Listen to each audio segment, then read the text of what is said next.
This video is brought to you by Ground News. As you might have noticed, Elon Musk and Donald Trump have had a rather public falling out recently.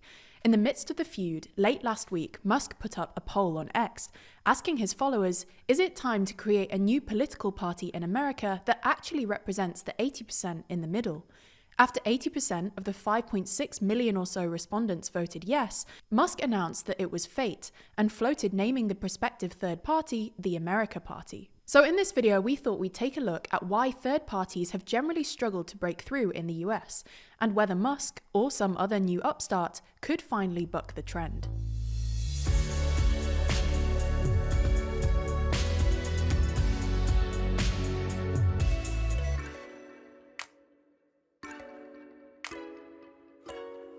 We're getting ever closer to 1 million subscribers, and 68% of you haven't even subscribed yet, so lend us a hand and subscribe today. So probably the first thing to say here is that third parties have generally struggled in American politics. The two main parties have won 98% of all state and federal elections in recent history, and every presidential election since 1852. There have only been 2 elections since World War II where a third-party candidate has won any electoral college votes, 1948 and 1968, and the last time a third-party candidate placed second in any state was 1992, when Texas billionaire Ross Perot won 19% of the national vote. There are some caveats worth mentioning here. Some third parties, like the Green Party or the Libertarian Party, have arguably raised the salience of certain issues in American politics, and third parties are often accused of spoiling presidential elections by stealing enough votes from one of the main candidates to swing the final result. Although we should say that this phenomenon is often overstated. Third candidates rarely win enough votes to swing the final result, and in most cases, it's not obvious where their votes would have gone if they weren't on the ballot. Anyway, caveats aside, the point we're making is that third parties usually don't fare too well in American elections. This is for a variety of reasons, but the main one is America's electoral system. At the national level, the vast majority of elections in the US are winner-take-all. There's only one spot up for grabs, and whichever candidate wins the most votes wins overall, even if they don't win an outright majority. While this isn't quite true in presidential elections, the Electoral College still disadvantages third parties, because they still need to win a plurality in a state to win any electoral votes at all. There's even a term in political science for this, Duverger's law, which states that political systems with single-member districts and first-past-the-post voting systems, like the US and the UK, tend towards two-party dominance. This is both because third parties need to win a lot of votes to win any representation, but also because, even if they don't like the two main parties, voters will be wary of voting for a smaller party and wasting their vote, which gives them an incentive to instead vote for the least bad of the two main parties, further disadvantaging third parties. But there are also a few idiosyncrasies to the American system that make things even harder for third parties. For starters, any third-party candidate would have to win not just a plurality, but an outright majority of electoral votes to win the presidency. Given that, in the event that no candidate wins the required 270 votes, the election is decided by the House of Representatives. Furthermore, ballot access laws require candidates to pay registration fees if a party hasn't garnered a certain percentage of votes in previous elections, which protects incumbents and makes third-party challenges more expensive. More generally, American election campaigns are just stupidly expensive.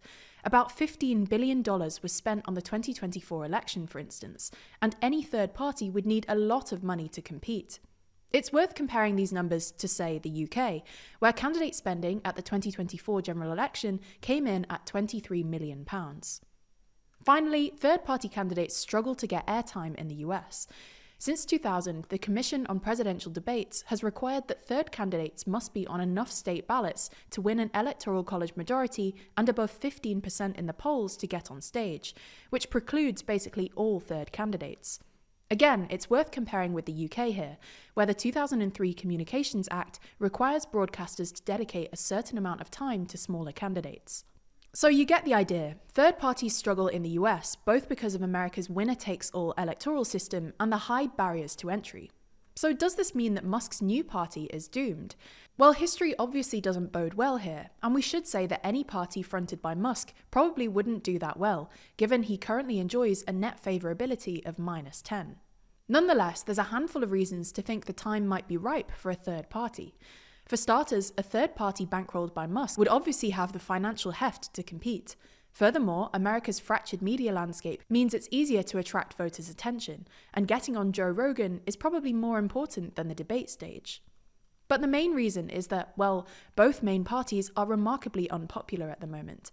According to an annual Gallup poll, the percentage of Americans in support of the idea of a third party has hovered around 60% since 2013, and looks set to rise further, given that the Republicans are sitting on a net favorability of about -10, and the Democrats on an appalling -20, according to the latest YouGov polls. It's also worth mentioning that the Republican Party is being brought up by Trump here, whose personal approval ratings are higher than the GOP's.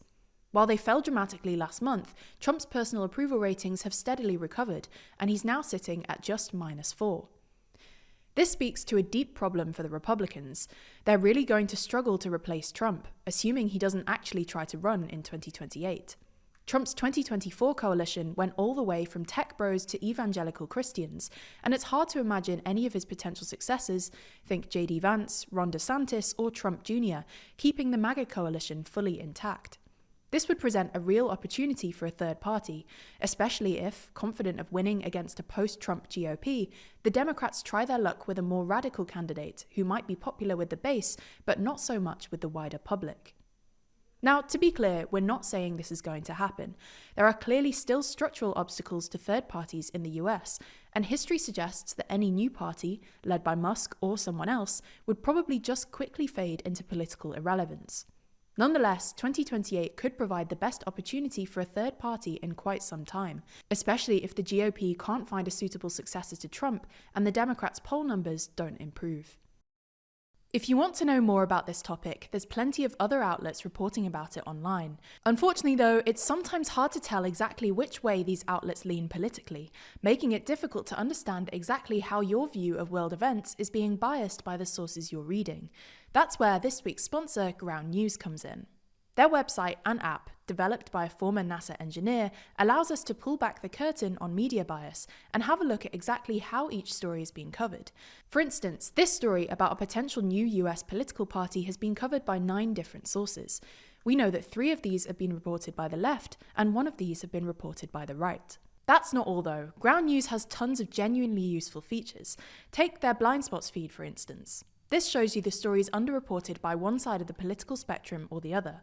For example, if you lean right, you probably missed this story on Trump's deployment of National Guard troops to protests in LA. Here at TLDR News, we think that Ground News is an incredibly useful tool for our current media landscape, one that's constantly trying to attract your attention and sway you towards or away from certain political viewpoints. So having a tool that helps you spot this and helps you take action really is a game changer. If you're interested in everything Ground News has to offer, you can get 40% off the Unlimited Access Vantage Plan subscription by using the link in the description or scanning the QR code on screen.